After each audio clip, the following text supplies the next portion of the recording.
l'administration américaine, David. Merci, Dror. Prenez votre souffle, Emmanuel Navon. Vous êtes politologue, vous étiez sur la liste du Likoud aux dernières élections. C'est pas un secret, hein, les partisans du Likoud ne sont pas du tout satisfaits de cette alliance passée, contractée entre Netanyahou et Mme Livni. C'est le moins qu'on puisse dire. Je crois que pour les électeurs du Likoud, le fait que le chef du parti, qui est également le Premier ministre, s'adresse en premier lieu pour former une coalition avec un parti qui n'a que 6 députés, un parti qui s'est focalisé pendant la campagne sur la question, sur le dossier palestinien. C'était le sujet de prédilection de Tzipi Livni, la création d'un État palestinien, un sujet qui n'intéresse quasiment plus les Israéliens. Les Israéliens ont voté en masse pour Yair Lapid et pour Naftali Bennett. Pourquoi ? Parce que le sujet qui les intéresse le plus, c'est la question du partage égal du fardeau national. Ce sont les questions intérieures et pas les questions de politique internationale sur lesquelles la plupart des Israéliens aujourd'hui comprennent qu'il n'y a pas de solution dans le conflit avec les Palestiniens. Et Netanyahou, vous avez entendu l'analyse de Dror, Evan Sapir. Ce qui intéresse aussi Benyamin Netanyahou, c'est d'être respectable, avec une coalition respectable aux yeux de la communauté internationale. Et ça passe aussi par Mme Livni. Il n'y a rien de respectable, à mes yeux, de se mentir et de mentir à la communauté internationale sur le dossier palestinien. C'est l'autorité palestinienne qui bloque les négociations depuis plus de 4 ans. Ça n'est pas à cause du gouvernement israélien. Le fait que Tzipi Livni continue de croire en cette théorie d'Oslo à laquelle plus personne ne croit, il n'y a rien de respectable à se tromper et à se mentir à soi-même. Je veux dire, à Benyamin Netanyahou de dire à la communauté internationale on a tout fait pour arriver à un accord, toutes les propositions de paix, dont celle de Tzipi Livni lorsqu'elle était ministre des Affaires étrangères de Ehud Olmert, ont été rejetées par l'autorité palestinienne. Donc il n'y a pas de respectabilité à avoir. La chose la plus respectable à faire aujourd'hui, c'est de dire la vérité. Et alors, est-ce que vous avez un moyen de la dire, cette vérité, à Benyamin Netanyahou, ou il vous faudra, vous, la base du Likoud, attendre de nouveau 4 ans ? Moi, je ne suis pas, comme vous l'avez dit, je ne suis pas rentré à la Knesset, malheureusement. Je suis un citoyen libre, je dis ce que je pense. Je suis membre du Likoud, membre du comité central. Je m'oppose à cet accord de coalition avec Tzipi Livni. Je crois que c'est un scandale et je continuerai de le dire. C'est ce que je pense et je crois que beaucoup d'autres membres du Likoud le pensent également. Pourquoi, plutôt, vous sentez-vous libéré de dire est-ce que vous vous sentez trahi aujourd'hui au Likoud ? D'abord, par la durée de cette tractation, le fait que les alliés naturels ne soient pratiquement pas pris en compte par Benyamin Netanyahou, et donc les derniers développements d'hier soir avec Tzipi Livni qui entre la première. Écoutez, je pense que le comportement du Premier ministre dans ces négociations est tout simplement inacceptable.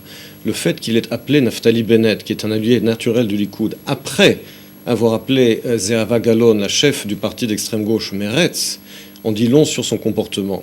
Je pense que, encore une fois, ce qui me dérange moi personnellement, c'est que le message envoyé par l'électorat israélien a été clair. Question de politique intérieure, coût de la vie et partage du fardeau national. Qui a mené ce combat pendant les élections ? Essentiellement Yair Lapid et Naftali Bennett qui ont eu des scores excellents. C'est cette coalition qui aurait dû être formée. Au lieu de cela, Benyamin Netanyahou finalement ignore la volonté de l'électorat pour créer une coalition disparate et antinaturelle avec les partis ultra-orthodoxes, avec Tzipi Livni. Il essaie également de faire venir le parti travailliste pour avoir une coalition qui sera peut-être stable, mais qui sera à l'encontre de ce que veut la volonté de la majorité de l'électorat. Une question de Dror Evan Sapir. Alors, si on vous suit bien, Emmanuel Navon, vous préconisez la création d'une coalition, la formation d'une coalition avec Yair Lapid et Naftali Bennett, et ça signifie donc que les partis orthodoxes, Shas Yahadut Torah, resteront dans l'opposition, c'est ce que vous préconisez ? Je le préconise depuis plus de 2 mois.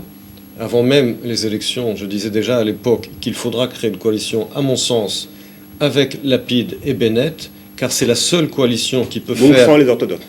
Sans les orthodoxes, parce que tant que Shas et Yahadut Torah seront au gouvernement, on ne pourra pas faire les réformes qu'ils ont bloquées systématiquement ces dernières années, de réduction du coût de la vie, de réduction du coût de l'immobilier, de réforme du système électoral et du service militaire ou du service civil des ultra-orthodoxes. Tant qu'ils seront au gouvernement, toutes ces réformes n'auront pas lieu. Ils les ont bloquées jusqu'à aujourd'hui.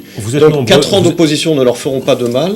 Et je pense qu'il est regrettable que le Premier ministre continue de se comporter comme si son futur politique dépendait des partis ultra-orthodoxes. Je pense que si Benyamin Netanyahou voulait avoir le courage de ses opinions, il dirait « c'est mon dernier mandat, 4 ans pour faire des réformes, tant pis pour les menaces des partis ultra-orthodoxes, Et c'est la décision qu'il répond. Mais apparemment, il compte se représenter une 4e fois, et donc il veut le soutien des ultra-orthodoxes.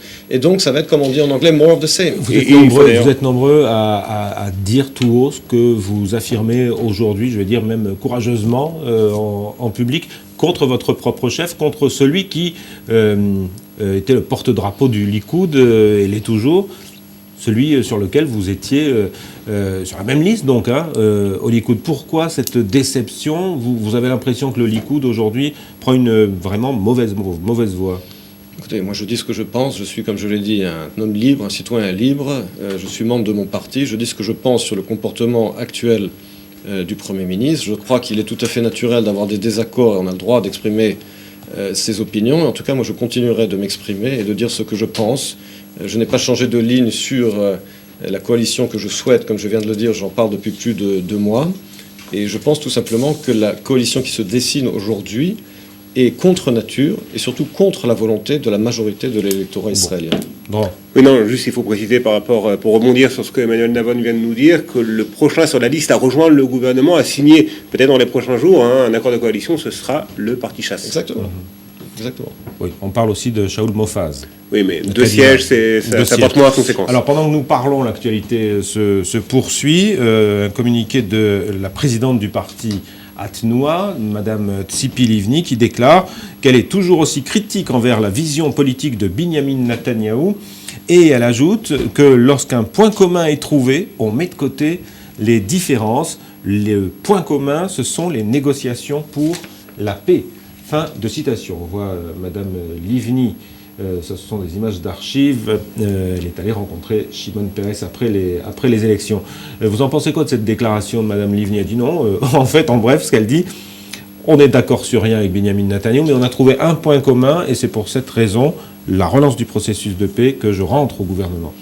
Bien sûr, elle rentre au gouvernement parce qu'avec ses 6 mandats, ses 6 députés, si elle n'était pas au gouvernement, elle aurait disparu politiquement.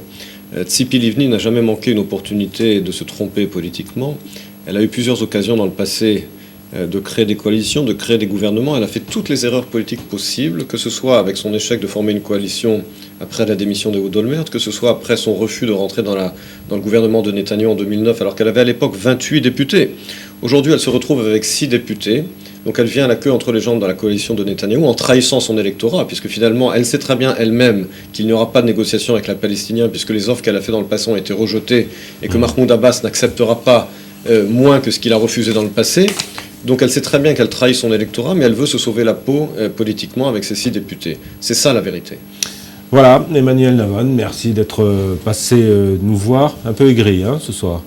Déçu. Je ne suis pas aigri ou déçu, je dis ce que je pense, tout simplement. Bon.